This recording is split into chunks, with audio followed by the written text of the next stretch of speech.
ಸ್ನೇಹಿತರೆ, ಇದು ಬಿಜೂರು ರೈಲ್ವೆ ಸ್ಟೇಷನಿಂದ ಅಂಬಾಗಿಲು ಕಡೆ ಹೋಗುವಂಥ ರಸ್ತೆ.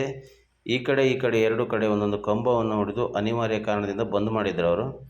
ಈಗ ಅದನ್ನು ನಮಗೆ ತೆಗೆದು ಪ್ರಯಾಣಕ್ಕೆ ಅನುವನ್ನು ಮಾಡಿಕೊಟ್ಟಿದ್ದಾರೆ. ಧನ್ಯವಾದಗಳು ರೈಲ್ವೆ ಇಲಾಖೆಗೆ. ಸ್ನೇಹಿತರೆ, ಎಲ್ಲರಿಗೂ ನಮಸ್ಕಾರ. ನಾನು ನಿಮ್ಮ ರೈಟ್ ಹಾರ್ಟ್ ಮಂಜು. ಮೊನ್ನೆ ಬಿಜೂರು ರೈಲ್ವೆ ಸ್ಟೇಷನ್ ಬಗ್ಗೆ ಒಂದು ಸಣ್ಣ ವಿಡಿಯೋವನ್ನು ಮಾಡಿ ಹಾಕಿದ್ದೆ.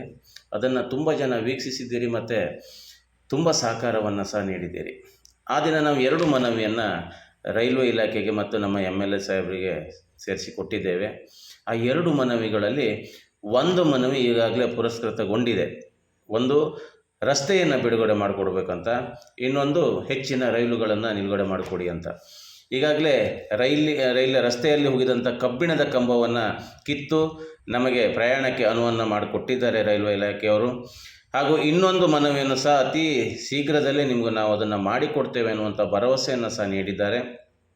ಹಾಗಾಗಿ ನಮ್ಮ MLA ಗುರುರಾಜ್ ಗಂಟೆಹೊಳಿಯವರಿಗೂ ರೈಲ್ವೆ ಇಲಾಖೆಯವರಿಗೂ ಮತ್ತು ಆ ದಿನ ಕೆಲವರು ವಿಷಯ ತಿಳ್ಕೊಂಡು ಬಂದಿದ್ದೀರಿ, ಕೆಲವರು ಮೆಸೇಜ್ ನೋಡ್ಕೊಂಡು ಬಂದಿದ್ದೀರಿ, ಕೆಲವರಿಗೆ ನಾವು ಕಾಲ್ ಮಾಡಿದ್ದೇವೆ. ಎಲ್ಲರನ್ನೂ ನಾವು ಸಂಪರ್ಕ ಮಾಡಲಿಕ್ಕೆ ಆಗಲಿಲ್ಲ. ಆದರೂ ಅಷ್ಟೊಂದು ಜನ ನೀವು ಸೇರಿದ್ದು ನೋಡಿ ನಮಗೆ ತುಂಬ ಖುಷಿಯಾಗಿದೆ.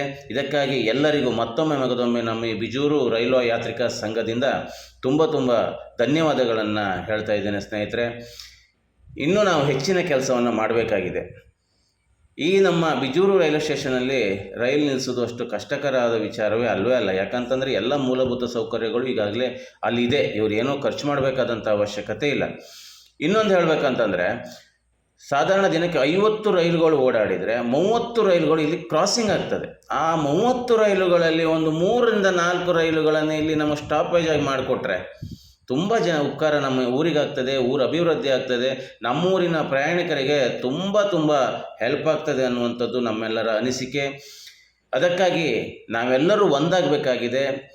ನಾವು ಒಂದಾಗಿ ಹೋರಾಡಿದರೆ ಇದು ಯಾವುದೂ ಕಷ್ಟಕರವಾದ ವಿಚಾರವಲ್ಲ. ನೀವು ಮೊನ್ನೆ ಯಾವ ರೀತಿ ನಮಗೆ ಸಪೋರ್ಟನ್ನು ಮಾಡಿದ್ದೀರೋ ಅದೇ ರೀತಿ ಮುಂದೇನೂ ಸಪೋರ್ಟ್ ಮಾಡ್ತಾಯಿರಿ ಅಂತ ಕೇಳ್ಕೊಳ್ತಿದ್ದೇನೆ. ಧನ್ಯವಾದಗಳು ಸ್ನೇಹಿತರೆ.